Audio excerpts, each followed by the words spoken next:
दोस्त, जीवन में हमेशा एक बात याद रखना कि विकल्प मिलेंगे अनेक आपको मार्ग से भटकाने के लिए।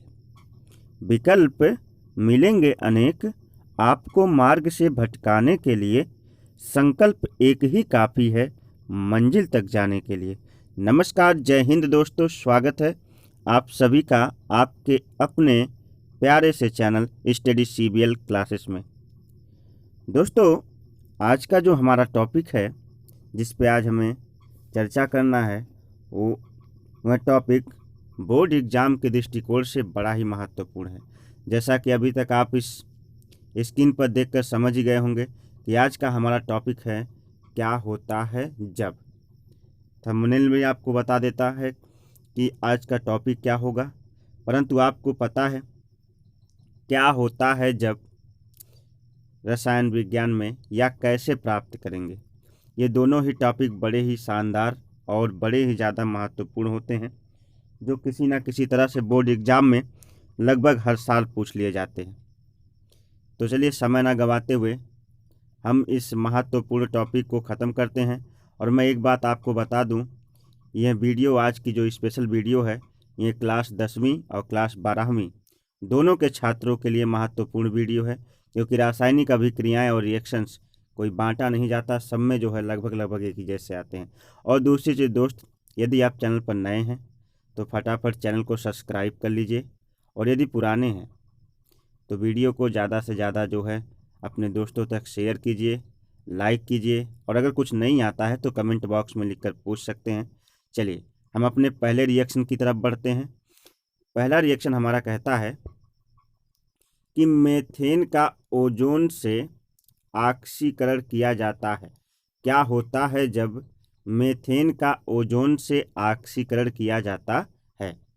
तो मीथेन का ओजोन से ऑक्सीकरण किया जाता है, अगर इस प्रकार का जो है आपकी परीक्षा में जो है क्वेश्चन पूछता है तो दोस्त उसका जो उत्तर है, उसका जो आंसर है, यहाँ पे मीथेन है O3, यानी मीथेन की 2 मात्रा और ओजोन की भी 2 मात्रा लेकर के ये O का मतलब यहाँ पे इसका ऑक्सीकरण किया जा रहा है, और ऑक्सीकरण करने के बाद में फॉर्मेल्डिहाइड में बदल जाता है।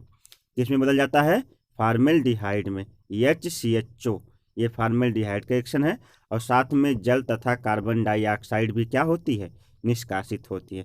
तो रिएक्शन आप बारी बारी से लिखते चलिए, नोट करते चलिए। क्या होता है जब ओजोन मीथेन का ओजोन से ऑक्सीकरण किया जाता है? मीथेन का ओजोन से ऑक्सीकरण किया जाता है, तो जब मीथेन का ओजोन से ऑक्सीकरण करेंगे दोस्त तो वह फॉर्मेल्डिहाइड में परिवर्तित हो जाता है, और साथ में जल तथा कार्बन डाइऑक्साइड गैस भी क्या होती है? निष्कासित होती है। तो ये पहला रिएक्शन आपको समझ में आया होगा, उम्मीद करता हूँ। अब चलिए सेकंड वाले पर चलते हैं। सेकंड वाला कह रहा है कि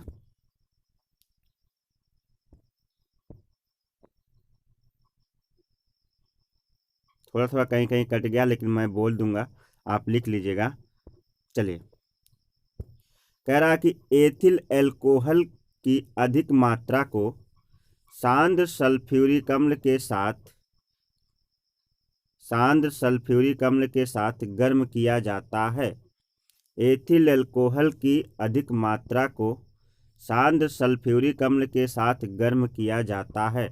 तो क्या होता है जब एथिल एल्कोहल यानी C2H5OH की अधिक मात्रा को सांद्र सल्फ्यूरिक अम्ल के साथ क्या किया जाता है? गर्म किया जाता है। तो जब एथिल एल्कोहल की अधिक मात्रा को सांद्र सल्फ्यूरिक अम्ल के साथ गर्म किया जाता है, यहाँ लिखा 100 डिग्री सेल्सियस, कहीं कहीं 117, 128, 20 डिग्री सेल्सियस कर देता है, तो कोई दिक्कत नहीं है। जब आप एथिल एल्कोहल की अधिक मात्रा को लेकर के सांद्र सल्फ्यूरिक अम्ल के साथ गर्म करते हो तो यह बनाता है एथिल हाइड्रोजन सल्फेट, और साथ में बन जाता है जल। दोस्त, ये रिएक्शन कुछ इस तरह से है, अगर आप ध्यान से देखें स्क्रीन पर, देखते चलिएगा। हमने लिया है, ध्यान से देखिएगा दोस्त, हमने लिया है C2H5OH, ठीक है, और हमने प्लस लिया है HHSO4। ये HHSO4 कुछ और नहीं है, बल्कि ये क्या है? सल्फ्यूरिक अम्ल, H2SO4। और हम इसको क्या कर देते हैं, यहाँ से उठा कर इसको यहाँ से लॉक कर लेते हैं। देखिए दोस्तों, H2O बन जाता है और ये C2H5 हो गया और HSO4 क्या बना, C2H5HSO4। और यहाँ C2H5 का मतलब एथिल होता है, H का मतलब हाइड्रोजन होता है और SO4 का मतलब सल्फेट होता है। और यही चीज़ जो है क्या किया है, इस रिएक्शन में दिखाया है। ध्यान दीजिएगा, कह रहा है कि जब एथिल एल्कोहल की अधिक मात्रा को क्या किया जाता है, शांत सल्फ्यूरिक अम्ल के साथ गर्म किया जाता है। ये अधिक के मतलब एथिल एल्कोहल की अधिक मात्रा है और ये शांत सल्फ्यूरिक अम्ल है के साथ मिला के गर्म किया जाता है तो यह बनाता है एथिल हाइड्रोजन सल्फेट। क्या बनाता है, एथिल हाइड्रोजन सल्फेट। और साथ में जल भी क्या करता है, निष्कासित करता है, जो हमने लॉक कर दिया था। ठीक है, अब आगे बढ़ते हैं। तीसरा वाला हमारा प्रयोग है सुक्रोज का किण्वन। सुक्रोज का किण्वन करके दोस्त बनाया जाता है एल्कोहल। जो कुछ अच्छे लोग जिसका सेवन करते हैं वो एल्कोहल, इस चीज़ को आप मत अन्यथा मत लीजिएगा, गंदे लोग इसका सेवन करते हैं। तो सुक्रोज है हमारे पास, दो प्रकार के इसमें महत्वपूर्ण एंजाइमों की आवश्यकता पड़ेगी जो इसका किण्वन करेंगे। और ये महत्वपूर्ण एंजाइम है, पहले एंजाइम का नाम है इन्वर्टेस एंजाइम और दूसरे का नाम है जाइमेज एंजाइम। यहाँ पे जाइलेम लिखा हो, गलत लिखा है, जाइमेज एंजाइम। तो सबसे पहले क्या करना पड़ता है, सुक्रोज यानी गन्ने का रस लेना पड़ता है, उसमें मिलाना पड़ता है जल। आप ले लीजिए गन्ने का रस यानी सुक्रोज और उसमें मिला दीजिए जल और फिर उसे ढक कर रख देते हैं तो उसका किण्वन होने लगता है। किण्वन का तात्पर्य है सड़ना या गलना, है ना, उसका किण्वन होता है। और किण्वन होने से इन्वर्टेज एंजाइम उसका किण्वन करता है और वह बदल देता है उसे ग्लूकोस और फ्रैक्टोस में, जिनके दोनों के फार्मूले C6H12 और O6 होते हैं। C6H12 और O6 होते हैं। दोस्तों आपके मन में एक बात चल रही होगी कि दोनों के फार्मूले तो एक ही हैं, क्या इनमें अंतर होता है? अंतर होता है दोस्त, ये जो है ना अलग अलग जो है क्या होते हैं, ग्रुप के यौगिक होते हैं। जैसे हमारा ग्लूकोज और हमारा फ्रैक्टोज, ये किसी इसमें कोई एल्कोहल ग्रुप का हो सकता है तो कोई कीटोन ग्रुप का हो सकता है, या फिर कोई कीटोन एसीटोन ग्रुप का या कीटोन ग्रुप का हो सकता है तो कोई किस ग्रुप का हो सकता है, ईथर ग्रुप का हो सकता है। तो इनके अणुसूत्र भले ही समान हैं लेकिन इनके संरचना सूत्र जब आप बनाएंगे तो शायद एक दूसरे से क्या मिले, ये भिन्न मिले। ठीक है ना, आगे बढ़ते हैं। चलिए इस रिएक्शन को दो स्टेप में पढ़ेंगे। ये हमारा स्टेप नंबर फर्स्ट है, ये हमारा स्टेप नंबर क्या है, स्टेप नंबर फर्स्ट है ये, और ये सेकेंड है। ध्यान दीजिएगा, फर्स्ट वाले में कह रहा है कि जब हम क्या करते हैं कि जब हम सुक्रोज यानी गन्ने के रस को लेकर के उसमें जल मिलाते हैं तो जल मिलाने पर इन्वर्टेस एंजाइम आता है और इन्वर्टेस एंजाइम इसका किण्वन यानी सड़ा गला के क्या करता है, गन्ने के रस को ग्लूकोज और फ्रैक्टोज में तोड़ देता है। ठीक है, अब इसमें से आप किसी एक को ले लीजिए। चलिए मैंने ग्लूकोज को ले लिया, फ्रैक्टोज को नहीं बल्कि इसको लिया, ग्लूकोज को। ग्लूकोज को लेकर के मैंने यहाँ पे रखा, ध्यान दीजिए, मैंने ग्लूकोज लिया और ग्लूकोज यानी कहने का मतलब आप इस रिएक्शन को करने के लिए जब गन्ने के रस में क्या करेंगे, जल मिला के रख देंगे ना, तो ये अपने आप ही सेकंड स्टेप में होना शुरू हो जाएगा, आपको इसमें कुछ करना नहीं है। सेकंड वाले स्टेप में आ जाता है किण्वन करने के लिए जाइमेज एंजाइम। ठीक है, जैसे देखिए पहले तो आया इन्वर्टेस एंजाइम, उसने क्या किया, सुक्रोज को ग्लूकोज तथा फ्रैक्टोज में तोड़ दिया। फिर जाइमेज एंजाइम आएगा और वह ग्लूकोज को तोड़ देगा एथिल एल्कोहल में और साथ में क्या है, कार्बन डाइऑक्साइड में। तो कहने का मतलब है कि यह जो है किण्वन विधि द्वारा एथिल एल्कोहल के निर्माण की विधि है। किण्वन विधि द्वारा किसके निर्माण की विधि है, एथिल एल्कोहल के निर्माण की विधि है। ठीक है दोस्त, चलिए अब आगे बढ़ते हैं। 3 तक वहां हुआ था, 4 5 6 यहाँ पर है। तो चलिए इसको समझते हैं। क्या होता है जब एथिल ब्रोमाइड जलीय KOH से क्रिया करता है, एथिल ब्रोमाइड जलीय KOH से क्रिया करता है। तो यहाँ पे C2H5Br एथिल ब्रोमाइड है। AQ का मतलब होता है एक्वस, क्या होता है, एक्वस, और एक्वस मतलब होता है जलीय। ठीक है, तो जलीय KOH है तो एक्वस KOH इसका मतलब एथिल ब्रोमाइड जलीय KOH के साथ क्रिया करता है तो क्या बनाता है। सेम वैसे ही ये भी रिएक्शन है दोस्त। आप इसको लॉक ऐसे कर लेंगे तो ये बना देगा ध्यान दीजिए, आप इसको ऐसे जब लॉक करेंगे, ये आपने लॉक किया, एक KBr तो आपका अलग निकल जाएगा, बचा C2H5OH, यानी एथिल अल्कोहल बच जाता है और KBr क्या हो जाता है बाहर, पोटेशियम ब्रोमाइड हो जाता है बाहर और बन जाता है एथिल अल्कोहल। जब एथिल ब्रोमाइड जलीय KOH के साथ क्रिया करता है तो बनाता है एथिल अल्कोहल और पोटेशियम ब्रोमाइड क्या हो जाती है बाहर निकल जाती है। ठीक है दोस्त। अब आगे जो है कह रहा है कि एथिल अल्कोहल की सोडियम धातु के साथ क्रिया। जब एथिल अल्कोहल की सोडियम धातु के साथ क्रिया होती है तो क्या होता है। एथिल अल्कोहल की सोडियम धातु के साथ क्रिया कराने पर वह सोडियम एथाऑक्साइड में बदल जाती है, साथ में हाइड्रोजन गैस क्या करती है मुक्त करती है। जब हम एथिल अल्कोहल की रासायनिक अभिक्रिया सोडियम धातु के साथ कराते हैं तो सोडियम एथाऑक्साइड के साथ क्या सोडियम एथाऑक्साइड में परिवर्तित हो जाती है और साथ में कौन सी गैस देती है H2 गैस। और सोडियम एथाऑक्साइड का फार्मूला है C2H5, ये तो एथा हो गया, O ऑक्साइड Na, यानी सोडियम एथा ऑक्साइड का फार्मूला है C2H5ONa। ठीक है ना। तो जब एथिल अल्कोहल सोडियम धातु के साथ क्रिया करता है तो वह सोडियम एथाऑक्साइड बनाता है और साथ में हाइड्रोजन गैस क्या करता है मुक्त करता है। चलिए अब उसके बाद यहाँ पे हम 6वां देखते हैं। क्या होता है जब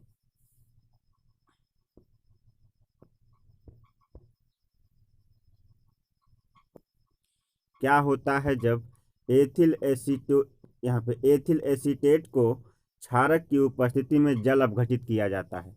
क्षारक, कोई क्षारक है जैसे NaOH KOH, कोई भी क्षारक हो सकता है। जब उसे जल की उपस्थिति में क्या किया जाएगा गर्म किया जाएगा तो क्या होगा। ध्यान दीजिएगा, ये एथिल एसीटेट है। जब क्षारक की उपस्थिति में, क्षारक यहाँ पे देखिए हमने लिया है NaOH, इस रिएक्शन में दिया गया है NaOH, तो एथिल एसीटेट है यहाँ पे जिसका फार्मूला CH3COOC2H5। इसके IUPAC नाम है, अगर इसके आप कौन से नाम IUPAC भी लिख सकते हैं। तो ये एथिल एसीटेट है और इसी एसीटेट का जब क्या करते हैं क्षारक है ना, ये यहाँ पे एक क्षारक हमने लिया है NaOH, कौन सा NaOH, और जो हमने NaOH लिया है वह एक क्षार है और KOH भी एक क्षार होता है ना। तो कह रहा है कि जब एथिल एसीटेट की रासायनिक अभिक्रिया हमने किसके साथ करानी है, हमने करानी है जल के साथ। ठीक है ना। यहाँ पे कह रहा है कि जलीय अपघटन कराना, कि एथिल एसीटेट का जब हम जल अपघटन करते हैं, एथिल एसीटेट के क्षारक की उपस्थिति में जल अपघटन। तो चलिए इसको जल में मिला के तोड़ना है। तो जल में मिला के तोड़ने का मतलब एथिल एसीटेट है और ये NaOH क्षार है। इस क्षार की उपस्थिति में इसमें जल से क्रिया करने का मतलब जल में मिला के इसे अपघटित करना है।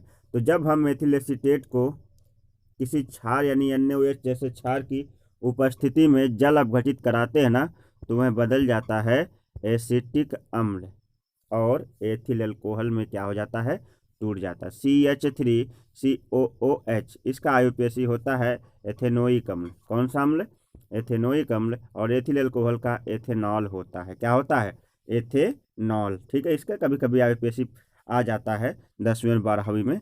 तो IUPAC की एक अलग से वीडियो मैंने इसी चैनल पे अपलोड की है, अब जाके उसे देख सकते हैं, आसानी से IUPAC सीख सकते हैं। ठीक है दोस्त। फिर उसके बाद कह रहा है कि जब आप क्या करते हो एथिल एसीटेट का किसी क्षारक की उपस्थिति में जल अपघटन करते हो तो वह एसिटिक अम्ल और एथिल अल्कोहल में क्या हो जाता है टूट जाता है। ठीक है, अब आगे बढ़े। तो लास्ट है हमारा,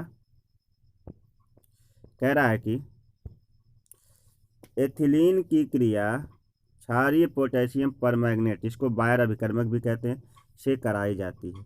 जब एथिलीन की क्रिया क्षारीय पोटेशियम परमैंगनेट से कराई जाती है तो क्या होता है। देखिए दोस्त, यहाँ पे क्षारीय पोटेशियम परमैंगनेट की उपस्थिति में एथिलीन की क्रिया जो